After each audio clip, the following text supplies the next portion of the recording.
The woman only sneezed and the baby was born. The doctors were all shocked, because the baby was only the size of a fist. The father was told the boy couldn't survive the night, but the baby not only survived, he miraculously lived to the age of 12. However, he never grew in height, was born with severe nearsightedness. People in the town all called him Mouse. His classmates always treated him like a toy. Even the teachers picked on him. The boy never argued, just silently endured it. His only friend was Joe. He stayed with the boy every day, even installed a small seat on his own bicycle to take the boy to swim by the lake. But one day, the boy hit a baseball for the first time. The baseball flew higher and higher. Joe's mom happened to be passing. She was hit in the temple by the ball and died instantly. The boy ran to the seaside, crying endlessly to the vast sea. At Joe's mom's funeral, the boy hid in a corner watching Joe. He wanted to comfort him but didn't dare. He left a paper bag at Joe's door. Inside were his most treasured baseball cards. Joe knew it was the boy's apology. Soon after, Joe also left a paper bag at the boy's door. Inside was a preserved pangolin. This gift symbolized Joe's forgiveness. The boy finally dared to go to Joe's mom's grave, sincerely praying that the angels would bring her to heaven. The boy and Joe became inseparable friends again. On the way home,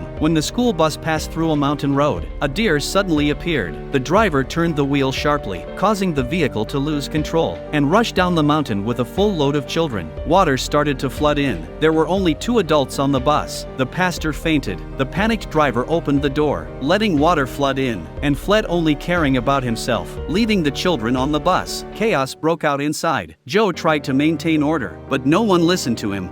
Stop it! The boy's mature tone made the children unconsciously trust him. He first opened the back door of the bus, then walked to the front where the water was deepest, guiding the children to line up. He told Joe to first drag the unconscious pastor to shore, then carry the children one by one. Finally, the boy found one child missing. He dived back into the bus to search. At this moment, the tires loosened. The bus slid to the center of the river. Joe saw and immediately jumped into the water. The water on the bus had already reached the boy's chest. He finally found the last child. The child's foot was stuck in the seat. The boy dived down to help pull it out, carried the child toward the back of the bus, but the rushing water slammed the back door shut, and the water pressure held it tightly closed. There was no way out. The boy glanced at the window, dove again, and lifted the child with all his strength. The child knew to pull the window, but was too weak. Pulled for a long time before finally opening the window. The child's cries attracted Joe and he was saved. But just as the boy surfaced, the sinking bus pressed him down again. Joe shouted the boy's name, diving again and again.